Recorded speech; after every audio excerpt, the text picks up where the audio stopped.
Thanks so much for coming to the webinar today. Let me first start by framing the challenge that so many people have, so many photographers have. You got your portfolio website up, and you're not getting the traffic or the visitors that you want, right? Everybody wants to put up their website and have the world beat a path to their door, and you put a lot of time and care into that. But if it's not bringing you visitors, whether that's friends and family or clients, then it's a little bit of a disservice, right? There's more that you can do, and many people don't understand to actually get found online. You need to understand how site traffic happens across the web, and that's where search engine optimization comes in. And today, I'm super excited to welcome Connor Wahlberg to the SlickPic Academy. And this guy's done it all, right? I'll say it, even if you won't, Connor, from a pro photo shooting career in action sports photography to designing longboards and t-shirts and things like that, to now pivoting over to teaching photographers how to rank up online, how to make their sites more visible. Now, he's also got a special treat for us, and I don't know where it's going to come in the webinar, maybe at the end, as part of the Q&A, but he's also going to be sharing his insights with a short audit of some of the sites that folks presented when they were registering. This is the first time we've ever done something like this. He's just had a few minutes to take a look at them this morning, and so we're really grateful that he's going to give us some of his insights. Connor, welcome to SlickPic Academy, and thanks for being here with us. Yeah, thank you for having me here, Kevin and Sam. This is awesome. I'm really excited. It's good to see all these people here wanting to learn SEO, whether or not they know what SEO is yet, because that's half the battle. Just learning what it is and how it works, because I talk to photographers all the time who are saying, oh, I heard I need SEO. And I'm like, okay, yeah. And they're like, you do SEO, right? I'm like, yeah. What is SEO? I'm like, well, that's what we're going to get to today. We're going to get to what it is, but also how it can change the game for your business. I view it as kind of like a stabilizer in a business, like takes you from the roller coaster of, especially for local photographers, but also just getting steady traffic to your site for anybody. But it takes you from that like scramble to get clients all the time, and then you land the clients and times are good and you're out shooting and you're doing what you love, but while you're doing that you're not marketing anymore, and then things kind of fall off again, and then it's like scramble to market again, and SEO kind of buffers that all out, so it stabilizes the roller coaster. But Kevin and Sam, thank you so much for having me here. This is awesome, and that was a spectacular intro. I do what I can. Yeah, very good. So with that, I can go ahead and jump right into a slideshow if that sounds good to everyone. Sounds good. If not, you're not in the right place. All right, can everyone see this? Sure. Basics of SEO in 2025. It's an exhilarating title. Definitely need to work on that, but let's get into this. So the main thing I want to say before we get going is that my approach to SEO is to keep things simple and realistic, like real world, actual content, things that we can see happening rather than working about the tech side. I think that a lot of SEOs get too deep into tech stuff, and a lot of people read that, they need to be focused on page speed. They need to be focused on underlying code on their site to make this stuff happen, but you really don't. That is not the key to making SEO happen.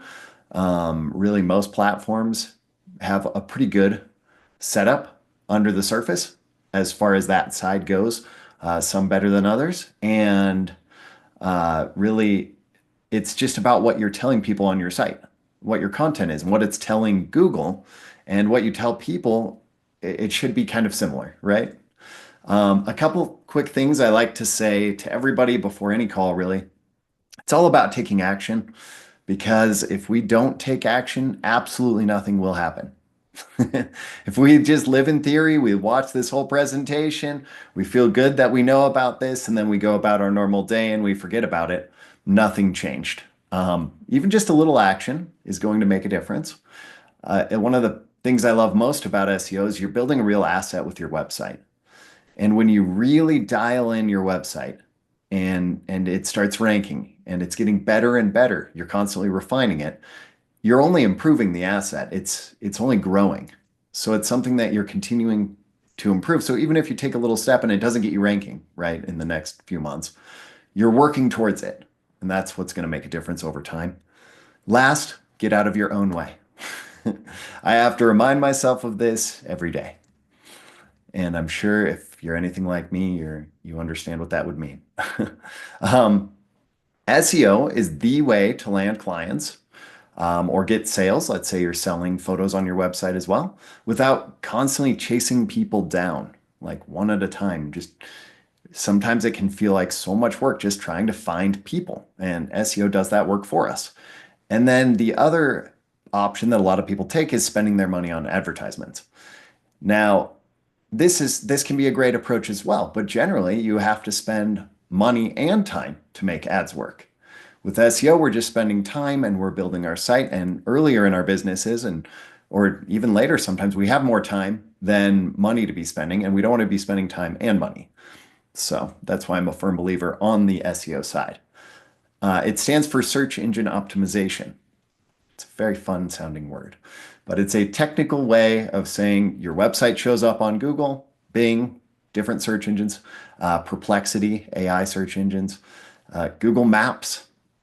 This whole process is not instant. So if you're here thinking like this is the get rich quick way to grow my business, this is going to make it happen, this is not the get rich quick way. You're going to want to take it's going to take time here. It might be a year, it might be 6 months, it might be 3 months, and it all depends on where your site is. Everybody has already put in work on their sites, hopefully, and we're all at different points with regards to how optimized our site is. So, like I said before, it's about being found on Google, Bing. YouTube is also a search engine owned by Google. So, naturally, it makes sense that if we have good YouTube content, if you ever go down that path, that would also reinforce our Google rankings. And the idea is that if someone was searching, let's say I'm a portrait photographer and I'm based in Denver, they're going to find my site and portfolio. So, I did a search on the left here that says portrait photographer near me. And then I want to show up there, right? Google knows what near me means. So we don't use that on our websites. We don't say near me in the keywords. I've seen people do that. Definitely something you don't want, like photographer near me. Um, but they find us. And if we show up near the top of these searches, we get the clicks, we get the visitors. And if our site is good, our work looks good, or it's a good match for whoever clicks it, then there's a good chance they'll reach out to us. It's all essentially part of the funnel, if you think about it that way. Now, Google crawls the web. So think of Google as a spider. They crawl the web. They jump from site to site. And the web is called the web because all the websites are linked to each other. So Google's going and bouncing around from site to site, reading our sites, learning what's good, what makes sense for keywords, if the content is popular or not, if the website and business is legitimate, that's a big one. And what we're doing with SEO is just making sure we hit all these factors and that we hit the right keywords, and we are the site that Google wants to pick and rank for the right keywords. So with SEO, we're telling Google that our site's the place to send anyone who's searching for our services. We are the ones who should get that client and send them our way. The crazy part about all of this, most photographers have no idea. They don't really know what's going on. Maybe they've heard of SEO, maybe they even have the basic feel for what it is, but they really haven't done anything to start making it happen. And that's where your advantage comes in. And as I'm educating more and more photographers about this, I guess I'm educating more competitors. But this is where your advantage comes in, is because you're learning what to do to make your site speak to Google. Most commonly, the number one thing I see on every site, and I bring this up on most audits, is you need text on your site. You need to talk about what you do.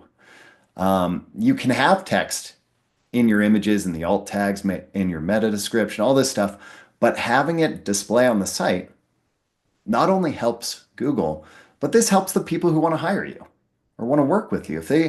You have to think when you look at your own site like someone who has never met you, knows nothing about you. And sometimes when we look at our own sites, we're thinking from the perspective of we know our life story.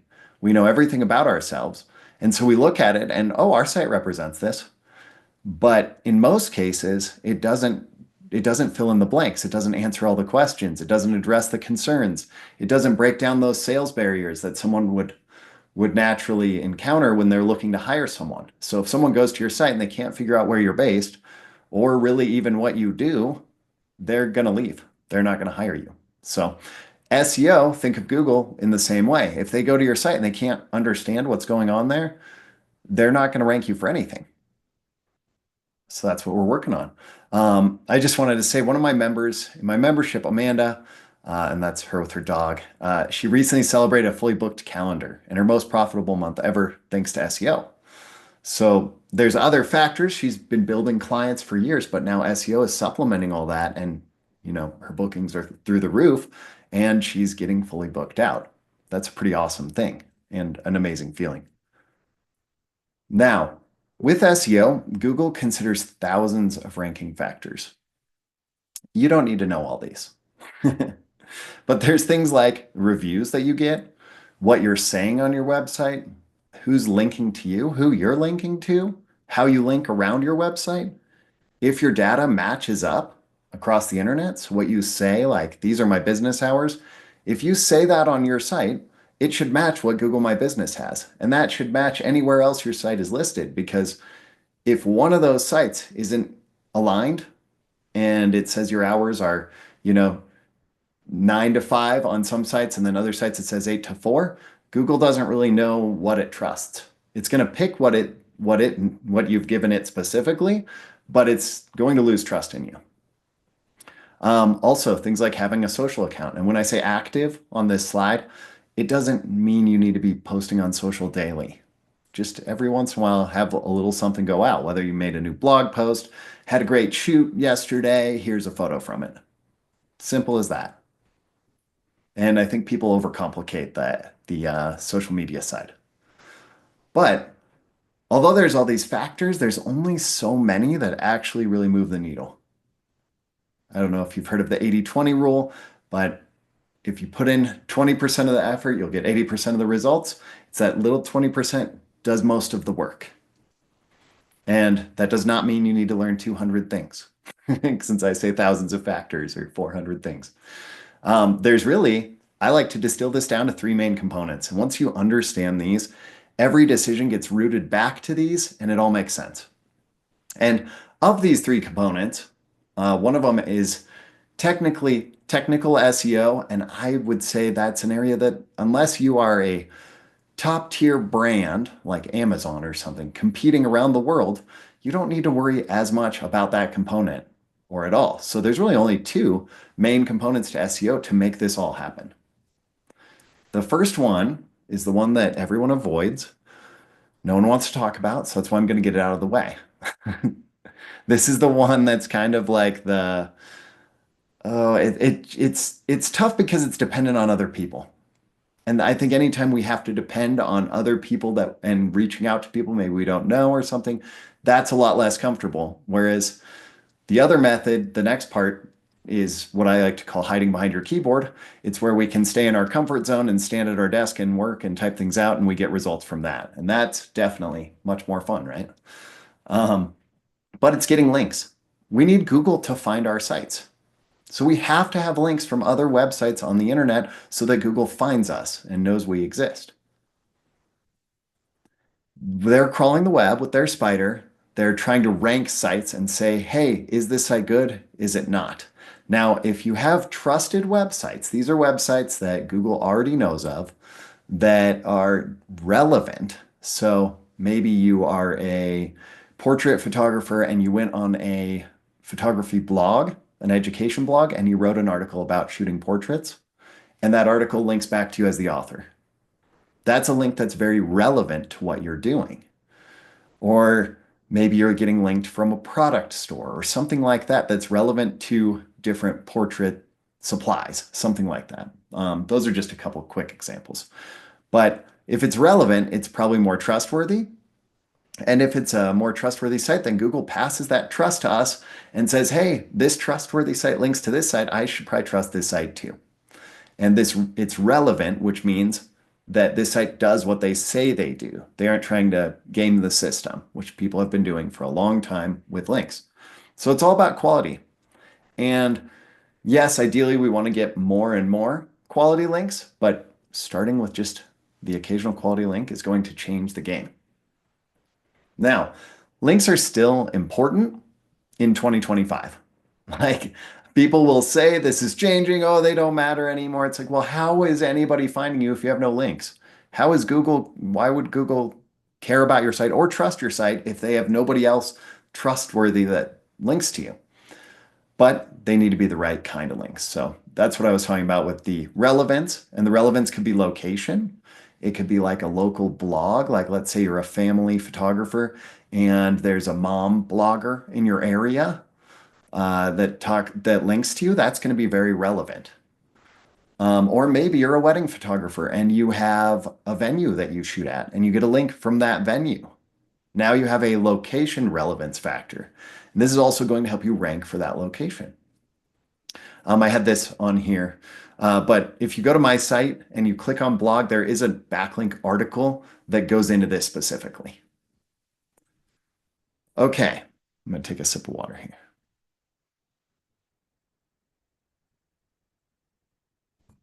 All right. Next up, content. This is the hiding behind your keyboard stuff. So it's fun. Everyone feels safe and comfortable here. And it's some of the most important stuff. So this is where I suggest most people probably start playing around and working. Um, Getting your on-page content dialed. Content is anything people see. This is your photos. This is your text on the page. It can also be things that people don't see, like an alt tag on an image or an image description. This stuff tells Google what's going on our pages. Google reads our pages and they read all this code and they read all the text on it and they decide, hey, what is this page really about? What does this person really do? Do they actually cover what they're talking about? Or is it just like 5 photos and no information? They need to learn that you are, they call it topical authority, that you are the expert on your topic. So the text on your page, your photo descriptions, those are telling Google what you do. With SEO, we're making it crystal clear what keywords, and keywords can be like Denver portrait photographer, that they should rank us for. Now, a lot of people will take this and say, okay, I need hundreds of blogs, and I'm going to go to AI and I'm going to type in a prompt on ChatGPT that says, hey, write an article about why I'm the best wedding photographer. Write an article about where I should have my wedding. And then they just crank out all these posts and they dump them on their site and they don't review them. That's not what you should be doing. I think with AI and the time we're in now, quality is going to matter more than it ever has. It's Google's going to be able to tell articles that are real because they have factors called for ranking sites. One of the factors that they care about is experience. And they added this because of AI. So if an article talks about personal experience and you share something that only a person would know, AI doesn't write stuff from personal experience, it's more likely to rank higher. At least that's what Google's aiming for. It's not there yet, but they're getting better. And I really do think that just in real world, real quality content, like if you create stuff that people actually want to read or care about or have any interest in, that's going to be much better than just creating stuff for SEO. So it's really about setting up your content the right way. And if you have more articles on the right subjects, that's going to bring more traffic. It's going to show your topical authority. It's going to strengthen your site. This isn't about quantity, it's about quality. So that's a main point I want to drill in so that nobody goes and just starts dumping a bunch of stuff on their site that's just, I'd say garbage content, thin content. So 2025. This is a huge year for Google. They've made massive changes. The sites that are winning keep people on site. So exactly what I was saying, it's the quality. It's a website that holds someone's attention. So if your site kept a visitor for 22 seconds, but your competitors are all, 2.5 minutes, 5 minutes on average, they're going to get the rankings. If your site's not holding attention, it's not going to have rankings.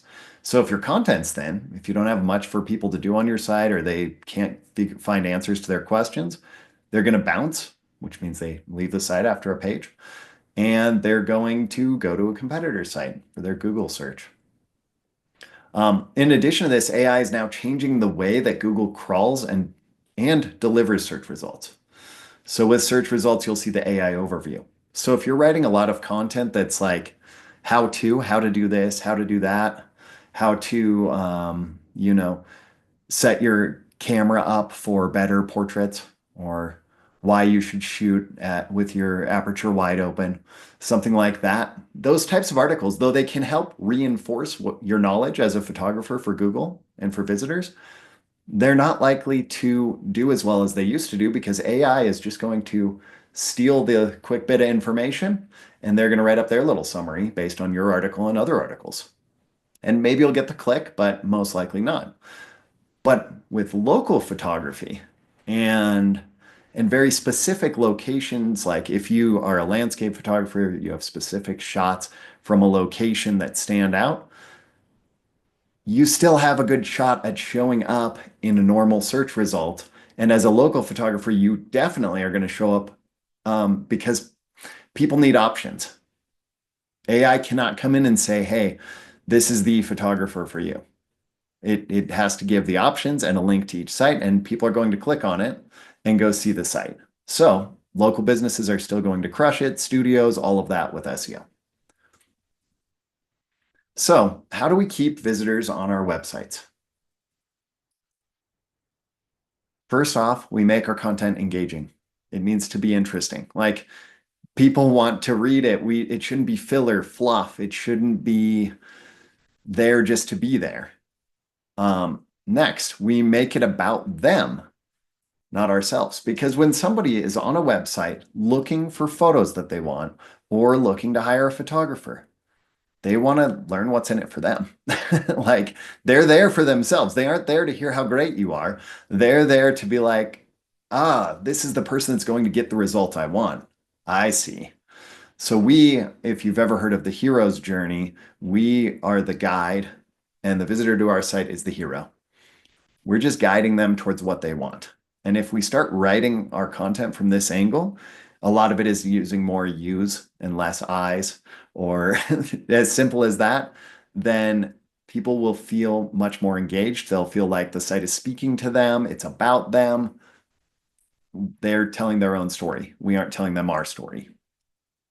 Next was answering visitors' questions. This is a big one that a lot of people don't think about, but if you are a photographer who's going to do a family photo shoot, the family wants to know, like, hey, what should we be wearing on the shoot? What kind of locations do you take us to? How does this work? How are we going to feel comfortable? How are you going to deal with my kid who always makes a funny face instead of smiling? How are we going to make this work? If we answer these questions and concerns, we break down the sales barrier, and we make it so that people have less questions for us, which is pretty awesome. And we become more trusted. Next, make your site flow naturally. So whether you do a single page and you have a lot of sections, testimonials, and all that stuff, which is really good for SEO generally, or you have a link journey where it's like, hey, here's my first page, and then click here to learn about the experience, and here's the experience, and then click here to learn about this. It needs to flow naturally in a way that makes sense. If people get on a site and they're confused, they leave. Styling our site. This is one of my favorites because I think it's a missed opportunity for a lot of photographers, and maybe because it does take a lot of skill to get to this point. But if your image style is cohesive, the images you put on your site, they gel together. They have a tone. They're all very warm and subtle, or they're all very saturated, or, in each portfolio or each section, you have a very strong continuous image. This builds confidence in whoever visits your site. They're like, wow, this is really a pro. This is exactly the result I'm going to get. But if you have 20 images and they're all very different styles, and they could all be great images on their own, But when they're together, they're all different styles. It doesn't instill that confidence because it's like, and as a photographer, we're like, oh, I want to show my range and then I can get them whatever they want. But instead they look at it and they're like, oh, like what am I going to get from this shoot? I don't know exactly how this is going to go. Next is avoiding giant text blocks. So people read that they need content or they hear they need content for SEO. So they go in and they write these like long, boring paragraphs. People aren't going to read it. They're going to glaze past it and then they're going to bounce off your site. Or they're going to go to another page or look at the images. Like maybe they still are interested in working with you, but just filler text is not useful. And then I already talked about this one, the branding your images through editing, similar style shots. All right, so next we're going to learn about keywording our site. And there's not a whole lot left in the presentation, and we'll get into the audits. So the simple formula that I recommend, this is for location photographers, but is niche location and photographer. So Denver wedding photographer. This is the like easiest way to pick a keyword for your site. And really you want to have, like I know a lot of photographers will have 10 niches. Each niche kind of has to have its own page. It has to have its own section and follow this formula because if you try to get your homepage to rank for 10 niches, it's not going to rank for any niches because Google's like, well, what is this? Google knows like you can't be everything to everyone. We want to target our main niche on one page. Our homepage is the strongest page on our site. The reason being when we get links, when other people link to us, they almost always link to the homepage. Google cares where the links come from and where they go. And the more links we have to our homepage, the stronger it becomes. That just naturally happens. But if you have multiple niches, your homepage could be, these are my pick a service or whatever type of thing. And then I call this silo content where you have a page built around each niche or a section built around each niche with multiple pages threaded to it. And that's a great way to rank for multiple niches for your area. Your keyword ideally should live above the fold on your page. I know this is when a lot of people go, ugh, I don't want it to say Denver wedding photographer right big at my homepage. But I challenge you to think like the visitor who has never been to your site, the person who doesn't know who you are. They click to your site and you don't say Denver anywhere on the homepage. You mention weddings, but they get to your site and they're like, well, I see some photos of weddings.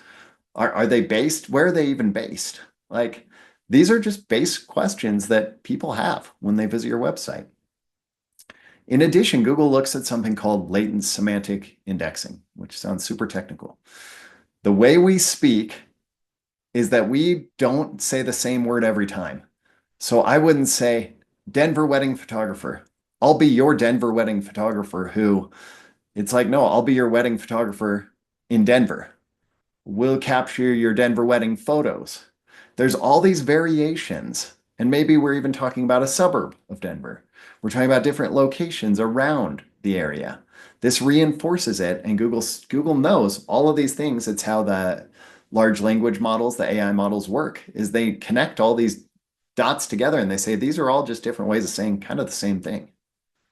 And so if we do that, Google trusts that we're a real person on our site and we're not trying to game SEO, which we are trying to game SEO, but we don't want them to know that. Let's keep that secret. We'll just keep it on this call. Okay, so what we want to do is we want to look at the top ranking sites and pages for our keyword. And this works even if you are like a landscape photographer, you have this stellar shot of arches in Moab. You type in arches, Moab, scenic landscape or something, right? Whatever your search is, and see what shows up.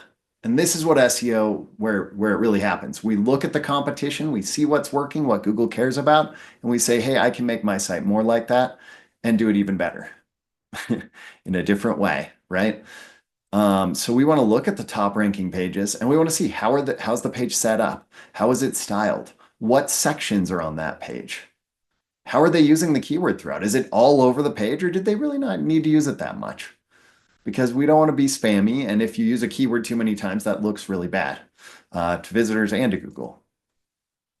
Now, with like this niche location photographer formula, you don't need to do a lot of keyword research. Just do a simple Google search and see what's going on because there are tools that will give us this, and I'll kind of show some on the audit. But just simple Google search will give you so much information. So the key to SEO is understanding the competition. These are the people that are ranking for the words we want to target. We just want to see what they're doing and we want to do a better job. Google literally shows us this information. They're giving us the information. They're saying these are the top sites. So we make ours better, more engaging, fix any issues. Most sites do have some type of issue going on. And I don't care how many times you've redone your site, it's never good enough. If you're like me, for you, right? Like it's never where you want to be. It's like the photographer's portfolio. It's never where they want it to be. It's never finished, and your site is never finished. But we can use SEO tools to like figure a lot of this out. So before we do, this is the last thing that we're going to talk about in the slides, but let's find out more about our own website. So this is an actionable item, baby steps, right? You can do this one today. Go to Google, look up Google Search Console, and go in and set your account up. Now you will have to add like a DNS record or a text record to your domain name. Just to verify with Google, they need to know that you own the site. They're going to tell you everything they know about your site with regards to search engine and all the crawling they're doing and everything. And they will show you what keywords you're ranking, whether you're ranking in the top positions or you're ranking in position 150, they're going to tell you where you're ranking for specific keywords, which is pretty amazing. So we will discover a lot of opportunities by doing this approach. Okay, and then actually I thought that was the last slide, but this is the last bit. We'll get to the audit. One last area. So I know I said there's two, or I said there's three, but we're going to ignore technical, but I'm going to add in Google My Business. So this is more for local photographers or studios. We have to dial this in for it to be trusted. Google is not going to trust our business if we don't have a Google My Business set up correctly. We need reviews because Google trusts reviews that are given to Google to show our business is legitimate, and then they start to want to recommend us. So a few quick notes on this. Google's really cracked down on storefronts. So if you are a local photographer and you're like shooting out of your house, generally you're going to want to list it as a service area rather than a like show my address and send people here. Google's really cracked down on this, and I've seen photographers' accounts get like banned or blocked, and it crushes their business to have this stuff happen. So just set it up as a service area unless you have a physical studio. Yeah, follow their guidelines. All right, and then the final bit, I'm going to say this on each one. I should have a slide counter here. The final bit. Number one, these are all myths. So keep that in mind as you read these because you might read these as facts, but they're myths. It's the opposite. Page speed and technical is incredibly important. I disagree with that. And when I ran my SEO agency and worked with big clients, I went down that rabbit hole like probably 7 years ago where I was like, I got to make everything super technical and that's how I'm going to get the best results. And the results actually slowed way down. My clients stopped getting such great results because I was focusing on these small things that Google could care less about. Alt tags are the number one key to ranking. They are not the number one key to ranking, but they are important and Google looks at them. They're just another signal, one of the thousands of signals. Formatting is everything, so it has to be perfectly formatted. It's good to have it formatted correctly, but that is not everything. Backlink quantity, we talked about quality being more important. Writing more makes you rank higher. Not true. Used to be true. Used to be you could take any topic about 10 years ago and you could write a 5,000 word article because the previous ranking one was 4,000 words and you would beat them.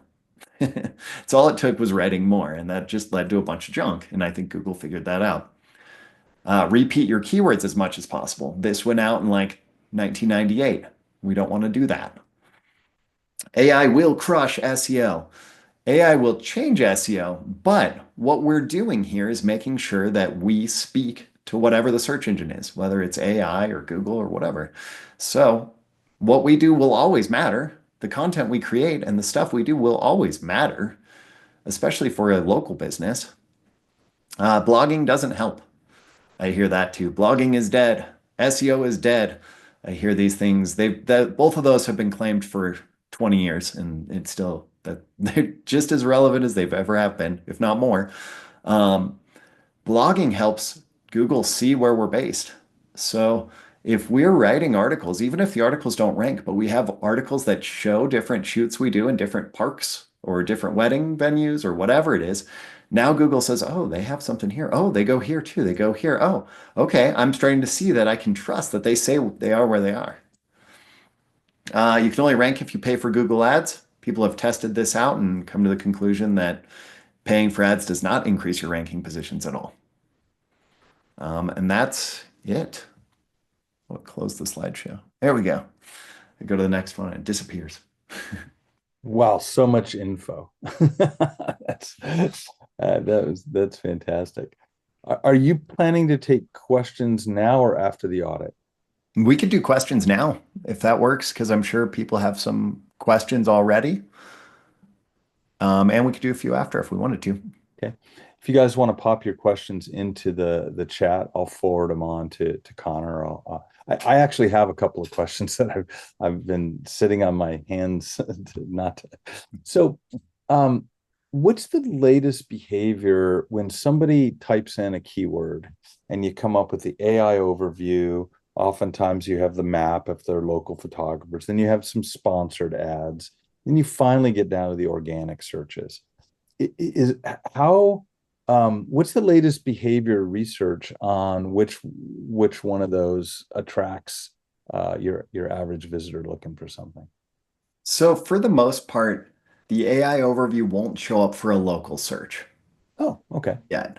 But you do have the map. The map will probably take the large majority, and we have to get our websites dialed so that Maps trusts us and ranks us well.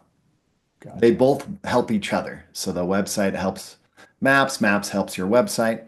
And then sponsored posts, people are kind of trained not to click those in their minds, I Right, think. They're right. like, oh, this is an ad. Yeah. But those will get some clicks. They say that with AI, the AI overview, it's getting something like 30% of the clicks now.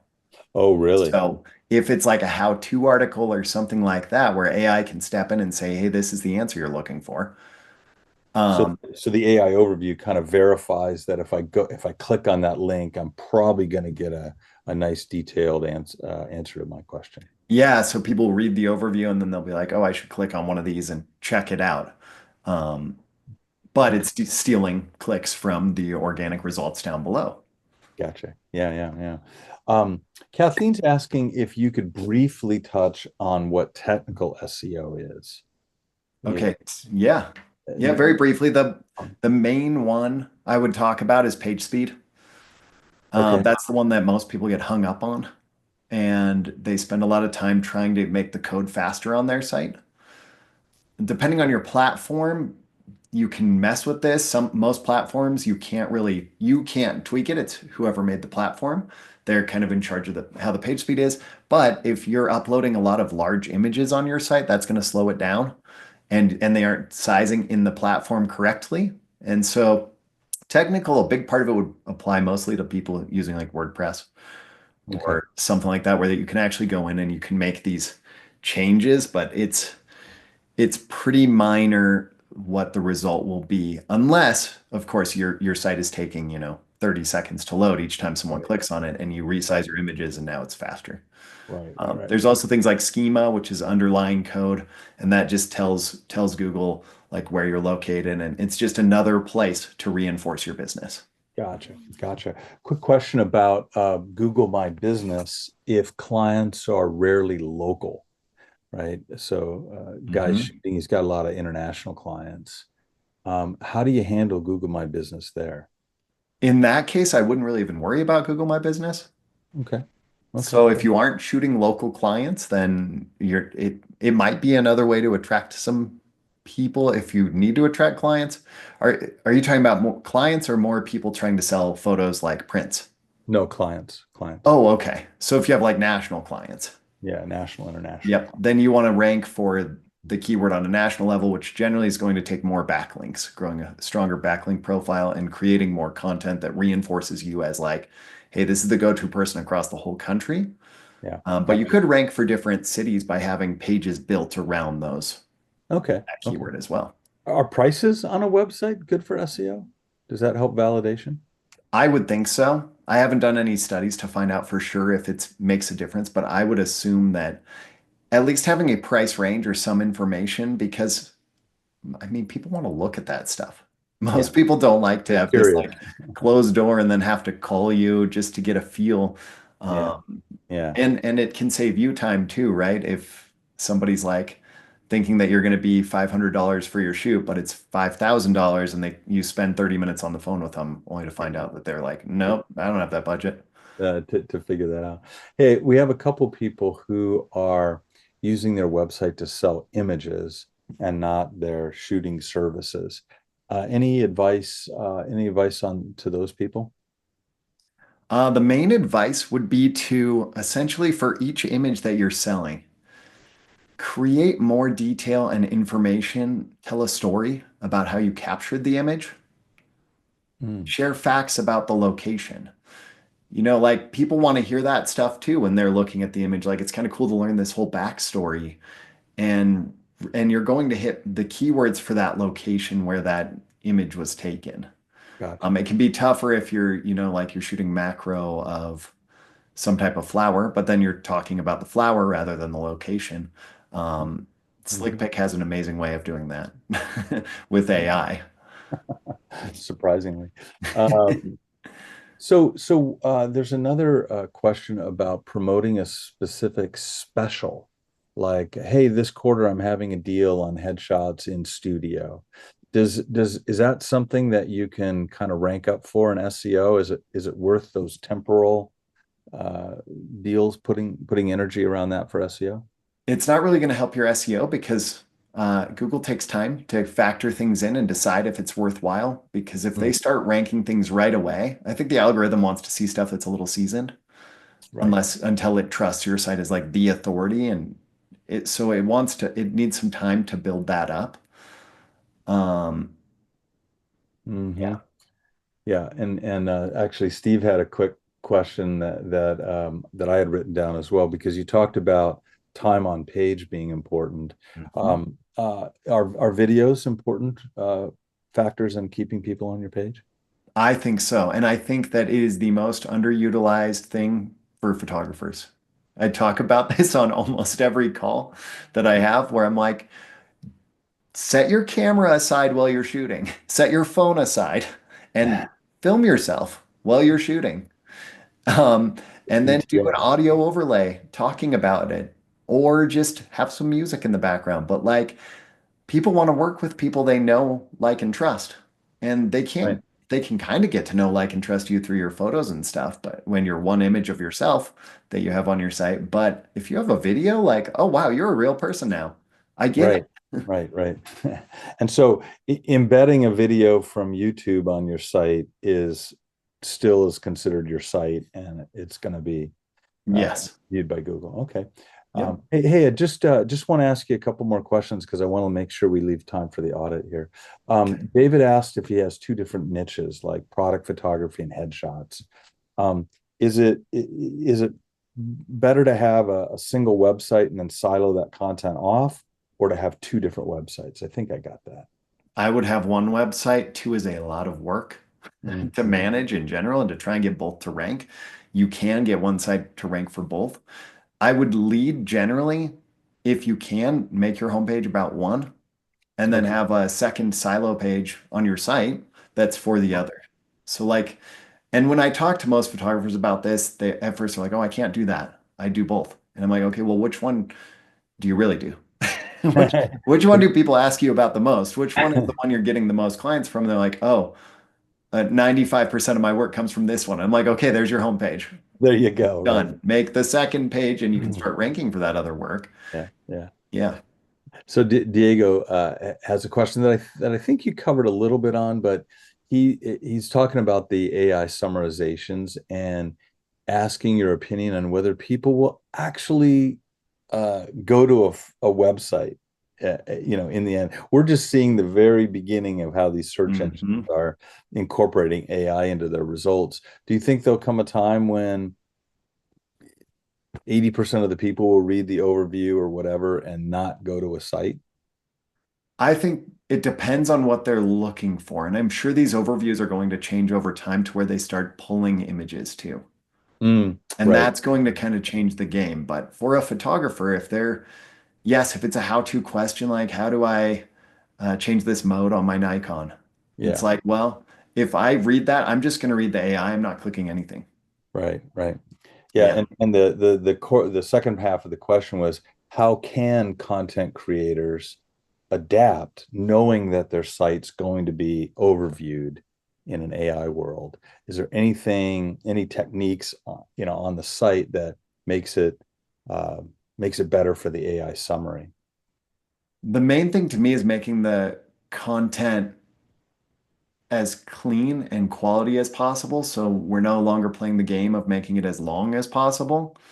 We Right. want to make it as helpful as possible and useful, and then that can help you Yeah. start to pop Yeah. through. But really, that in general, the SEO practices aren't changing much with regards to that. Though you will see things like I've seen several new terms, AEO, things like that, but it's like AI engine optimization. Right.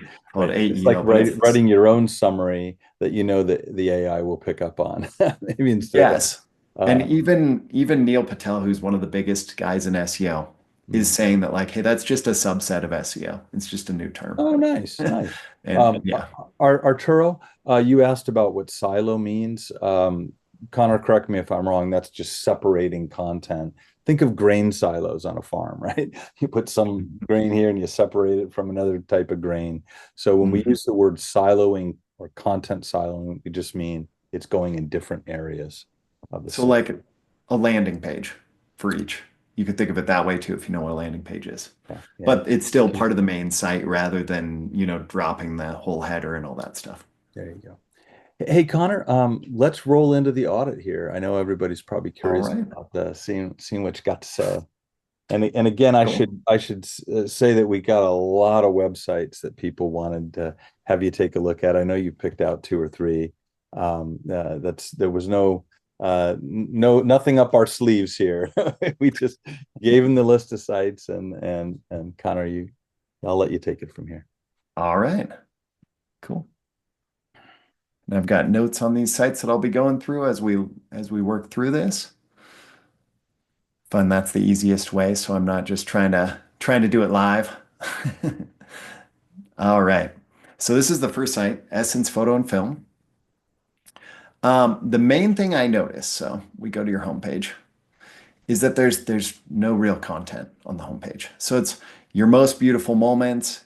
You have LA specified, Orange County, all cities, Inland Empire. What we want to do is we want to get that main keyword right here. So you're talking about some locations, but what specifically do you shoot? And a visitor would see wedding and sweet 16s, but if I click wedding, all I see is photos. And what I want to see is I want to see information about what it's like working with you. I want to know what the experience is like. Take me on a journey. And also generally I like to narrow down my galleries a little bit more. Um, but yeah, take me on a journey. So content wise, that's the main thing that's lacking here. Having testimonials throughout the homepage, uh, again, specifying location. And so then what I like to do, so that's just kind of a quick overview of the main site, but I do this search for everybody. Every site I look at, you type in site colon on Google and you paste in the homepage, the web address. This is going to show every page Google has indexed on your site and exactly how your meta description and title, this is the meta description here, and this one's the title, how those are set up to show if somebody gets the result. So what I like to see in a title, Essence Photo and Film, if let's say I knew nothing about you, I searched and you just happened to come up. Um, and I see this and I'm like, okay, it's a photographer shooting quinceañeras, Sweet 16. Okay. where are you based? So I'm probably not going to click on it because I don't know anything about your business and it could be anywhere at this point. So I want to see right here your location. And I want to see a description that goes longer and has more details and more information that addresses those initial concerns and or not concerns, I guess questions at this point. Then what I'd do is I'd go through here. You can see this. This is pulling the text off your page. So this is part of your menu, and these are some image titles. We want to write our own text. We want to guide the narrative here. We want to tell Google what it should display. So we fill out the meta description field, and that will explain what that will make this more enticing. And this is where clickbait is a good thing. Clickbait you'll hear is a bad thing in marketing, that sort of stuff. Oh, it's clickbaity. Like we want people to click this. When people click our links, it's a signal to Google that, hey, this is what they were looking for. And then Google moves it up the ranks. Mhm. So it's called an indirect influence. Okay, next, I look at a site's Google My Business. So I see that I actually found two locations for you, and both have the same listing. So that's kind of strange. I usually don't see that. I would want one location unless you have two studios, and then that works fine. But I don't see any reviews. I didn't see a description about the business. So really just filling all of that out is going to be so helpful and make a huge difference for your site. Like go into Google My Business, anybody with an account on GMB, like go in and fill out everything. Every point you can make about your business strengthens what Google knows of your business. And then last, this is a tool I'll show you guys on each one. It's called SEMrush, and it's probably the largest SEO tool in the world. There's this one, and there's another one called Ahrefs, and there's a lot of tools out there. Um, you don't need to have this to do SEO. So I want to say that first because a lot of people are going to go look at this and then they're going to say $129 a month. Like, it's Right. absurd. Google Search Console will give you a lot of information. There's a tool called Keywords Everywhere that's $2 a month that will give you a ton of great information as you do your SEO. But this tool crawls what Google crawls. So it crawls Google and finds out all their findings, and then it crawls all of our sites and sees where they're linked to each other. Um, like I was talking about earlier, backlinks are very important because they tell Google our site is trustworthy. Your site, right here, you would think it sounds good. And I see this on almost every site, like 61 websites linked to you. You're like, awesome, right? But an authority score, this is calculated based on how much traffic you're getting and how good these links are, is a 2. Now, this authority score, and this, hopefully I'm not getting too in the woods here, but it's out of 100. And nobody's hitting 100 because that's a ranking of every site on the internet. And the only site to hit 100 is Amazon or Facebook or Google or yeah, those sites. We're not going to get there. But I'd like to see it up around, like 12, 15 for a photographer. And then they're ranking really well, usually by that point. Some sites are in the 20s and they're crushing it. This is the area where if you have if you're selling prints or you're working nationally, something like that, this is the area we have to focus the most. We have to grow our backlinks. So 61 sounds good, but the score of 2 says that they are not quality backlinks. So what I want to look at is the active backlinks. These are sites that currently link to you. They haven't removed the link. And then I want to see the sites that are follow links, which is a normal backlink. Sometimes people will do no follow and say, hey, Google, don't pass any trust onto this site, which generally, if we make a big list on our site, we want to make the links no follow. So we're not passing trust off. But as we look through these links, they're all like best SEO domains. So these are SEOs and people who are trying to build stuff up by linking to everything on the internet. They crawl the internet and they link. So I actually don't really see any links that are meaningful here. I only see kind of spammy ones. Now, these won't hurt your site. Everybody has these. Every photographer has this agmurmur.pro. Every photographer I see has this selfie battles are for amateurs. I don't know why, but these sites, they're doing something weird and they're linking to everybody on the internet. And this one, katephotography.co. That one links to every photographer's website. So we want to work on growing good backlinks. And that can be through guest posting, podcasting, partnering with other businesses, working with vendors, anything like that, venues. So, all right, let's jump into Travis Jacobs' site. Now, with this site, again, and I will reiterate some points here because I think most people need to hear them again and again. That's how we learn. Generally, we might need to hear things a few times to really like, okay, I get it.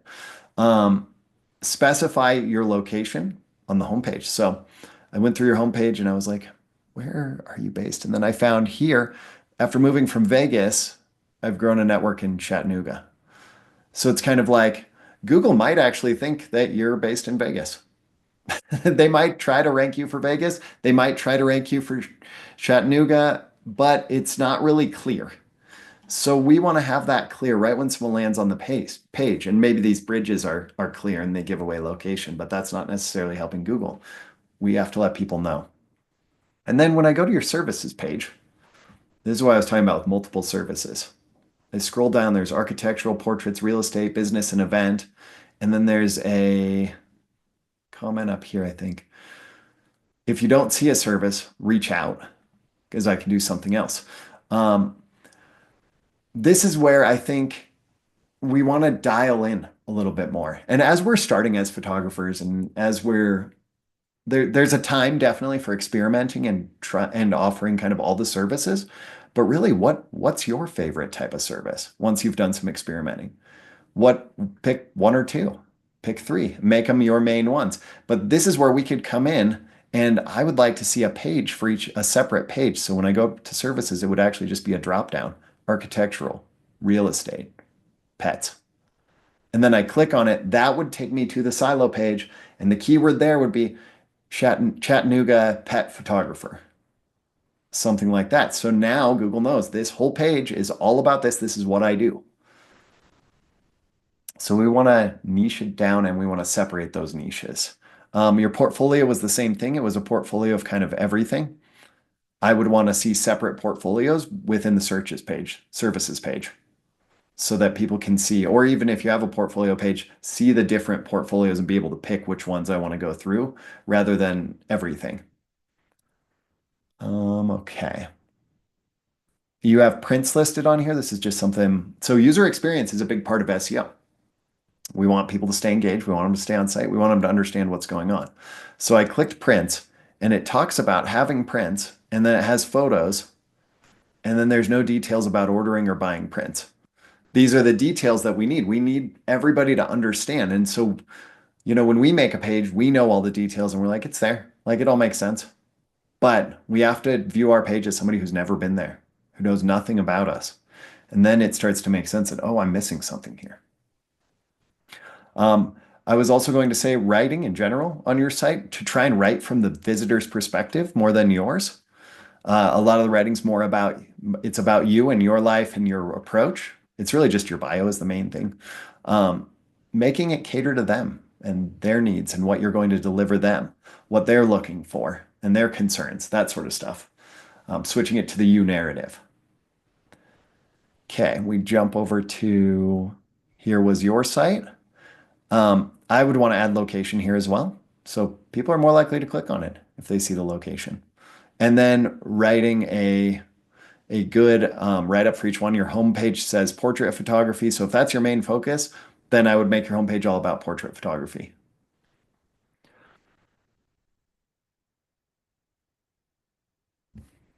All right, talking a lot here. Need a lot of water to get through it. Should have gotten some warm water. That's the key. Um, Next, we go to your Google My Business, and you have one review. So we need to get reviews. I suggest that anybody getting reviews and everybody like getting testimonials and stuff is so helpful for your business. It's so good to have on your site in certain sections, but because it's a trust factor, right? Um, but we need to follow up with people to get reviews. And people like to leave reviews, even though they don't like to leave reviews. It's like I don't want to do it. I'm like, oh, I have to do this review. This is the third time this person reached out to me, or the second time. And I said I would do it. And then I do it and I'm like, that felt good. I'm glad I did that because that was a great experience. Like I liked working with that person. And I feel good reciprocating. So we follow up and we follow up again a week later if they say they're going to leave a review and then we still don't have one. Oh, hey, just seeing when I can expect this. Um, then we reply to reviews. So in Google My Business, you can actually reply if you're the owner of the account. Everything we can do to show Google that we are here, we exist, we run our business, we care is going to strengthen our site for SEO. Then I see your areas here. You chose service areas around Nashville and Chattanooga and Atlanta. These are major cities like Nashville and Atlanta and Knoxville. And really, you just want to pick the area around where you're actually based. Google My Business is, even if you don't list your address, they know your address. That's a requirement of creating a listing. They're going to target around you more than anywhere else. If you pick these other areas, the chances of ranking for those is very, very slim on Google Maps.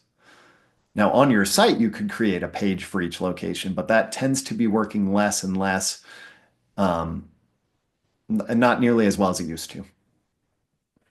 So really, we want to target around us, and you can expand that area and then create content on your page that reinforces that area. Okay. Last one, same here, backlinks. So it looks great on paper, 63, 165, but the authority scores a 2. So growing backlinks, relevant backlinks. Another backlink for local photographers, your Chamber of Commerce. If you join them, they will give you a good backlink and it's trustworthy.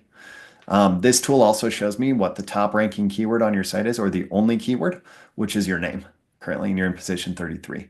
So this just gives me more of a picture of like once we get those backlinks up, once we have more content, we'll start seeing more keywords ranking. Google My Business, or not Google My Business, Google Search Console will give you a lot more information into your site because it's straight from the horse's mouth. And for local SEO, like let's say Denver portrait photographer gets searched according to this tool 200 times a month. In Google Search Console, I can actually see that it's getting searched 800 times a month. So like the numbers are wildly different because this tool is just crawling and making its own best guesses. And when you get hyper local, it's not going to be nearly as accurate. And when we think about a keyword like Denver portrait photographer, we also have to look up portrait photographer in Denver, portrait photographer near me for all Denver related searches. There's all these other things, and all of a sudden the number gets much bigger. All right. And here's our last site, Candidly Created. And this was a Denver-based website too, actually near where my office used to be. I used to office at the Battery. Um, so building out more content. This is the running theme. This is the theme with almost every site I see. But as I get on your homepage, which it's a cool design and it's definitely very modern, but I don't see, there's no footer. There's no privacy policy, terms and conditions. These are things that matter to Google, especially if you have an email form or something on your site, you're supposed to have those. But yeah, just missing some details that help, reinforce the authority of a website, I guess, or the trustworthiness. Um, but building more content. So right now, this is kind of like a splash page, but then we go to dance and it brings this up. And then we choose one of these and we go to creative. And I was going to say this part, as cool as this white overlay is, it's something I would probably want to change because when I go to your contact form, the white overlay pops up and I go, wait, how do I read this? And then I have to like click and then it pops up. So it's usability and maybe it's me, but chances are if I'm having an issue with it, other people are having an issue with it as well. But we go to each one of these pages and there's just a little info, just kind of prices. So really just having more information on your site and maybe a more intuitive way to navigate or a simpler way to jump to things, I think would be really helpful. That being said, I love the modern design, but sometimes a modern design can get in the way of functionality at times. Um, okay, let's go to your Google My Business. And what I saw here Wait, this isn't Google My Business. This is your site. And again, I would specify location because I wouldn't know that you were based in Denver on this on your homepage. And or specifically, this kind of covers different services, right? So that's great, but make it as specific and enticing as possible. We want people to land on something and be like, oh, this is for me. Now, because your homepage covers a lot of niches, it's a little tougher to make it that way, but each niche page should be like this one looks good, guiding you through every step. But it doesn't mention Denver again. So just little details like where is this person based? How am I going to work with them? Next is your Google reviews. And what I saw was only 3 reviews. So, and they're kind of older, I think. I think they were like a few years old.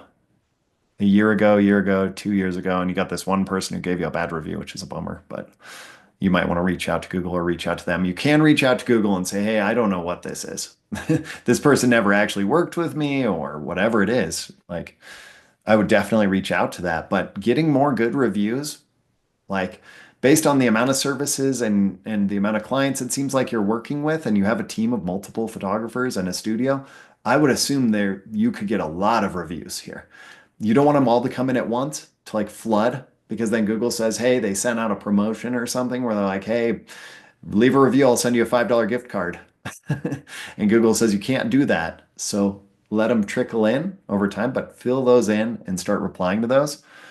Um, Add your hours, add a description. Just again, filling all of this out. Okay. Pick area of service. That was the next one. You can now do a hybrid approach. This is new in the last year. You have a physical location, right?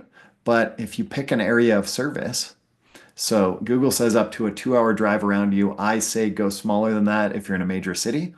So I would say go up to Arvada and then loop down to like South Glen or something like that, or Westminster, and that would be your area that you serve. Now Google's going to say, oh, you say that you go to all these places in here. Perfect.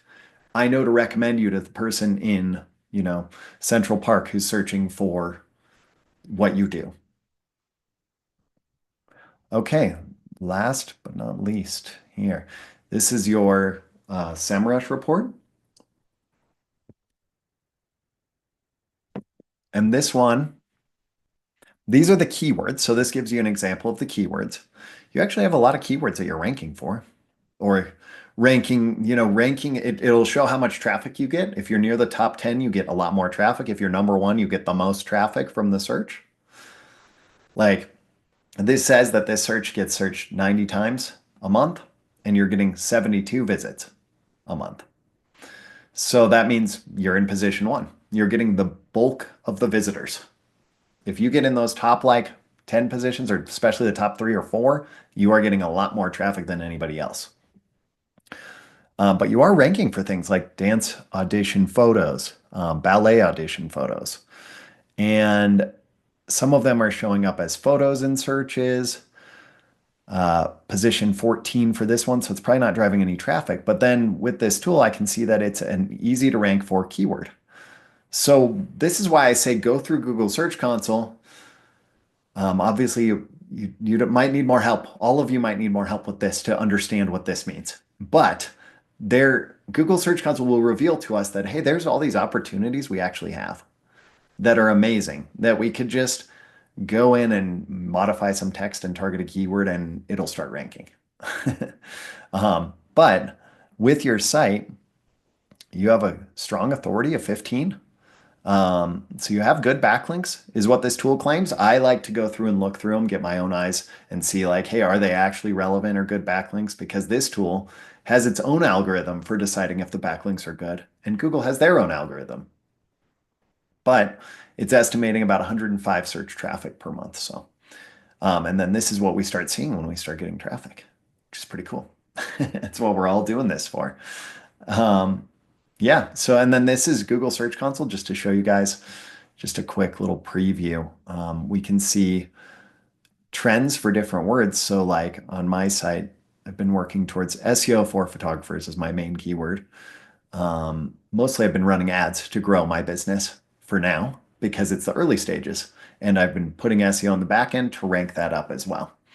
Also, I'm competing in SEO against people who do SEO, which means this is the most competitive field possible to compete in. Hey.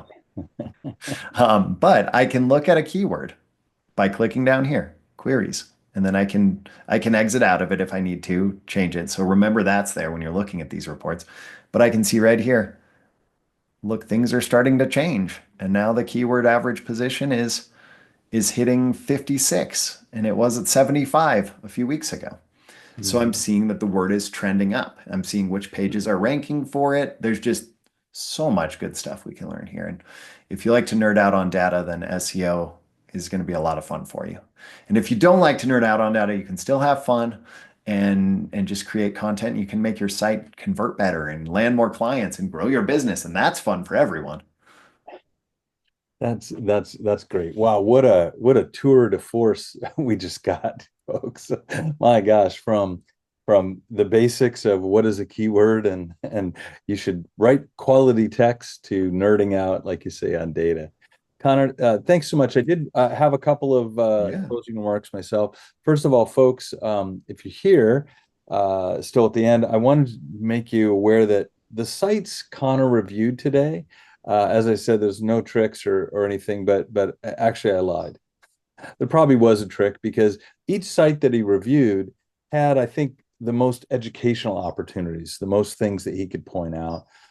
So why review a site that's perfect? Not that any site is perfect. Why review a site that's so, wildly off the radar?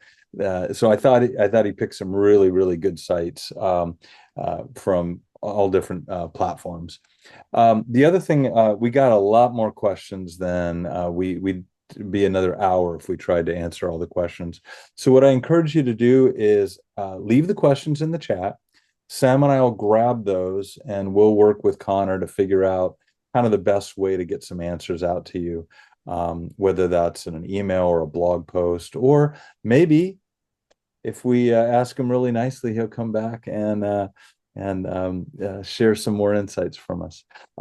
Hey, Connor, I know because I'm signed up for it that you have a search engine workshop this Thursday that deals with AI. So Yes. you've given us a little teaser about AI and how it's changing the search environment, but you're going to do a real deep dive this Thursday, right? Yes. And the main thing there is talking about I put together about 11 prompts that we can use Oh, wow. to improve our SEO. And this is all free stuff, like the prompts are, right? Like Yeah. ChatGPT, we can use it for free to help improve our SEO and work with it. Wow. Okay. And you're going to tell us the smart ways to do it, not just bust out 75 blog articles. No, not just bust out 75 blog articles. That's good. How can people get in touch with you or find out more about the workshop and stay connected with you? I can drop a link to my site if that works Yeah, in sounds here. good. Diego, that's awesome. He says this felt like a TED Talk. Yes, that's what we strive for with every guest, Diego. Yeah, TED that's Talk awesome. level. Yeah, thank you. So Felt it's good. connorwahlberg.com. Gotcha. That's great. Yes, and then the workshop actually is a different link. If you don't mind if I pull that up real Oh, fast, go ahead. Go drop that ahead. in there. Guys, So, it's been really a pleasure to be able to have Connor here and this is an interesting SlickPic Academy angle for us because quite often we've had artists and photographers come in and talk about creativity and inspiration. Connor's a little bit more on the business side and driving traffic to your site. There are other business angles we could take, for example, coaching, on how to grow your business and other ways besides SEO.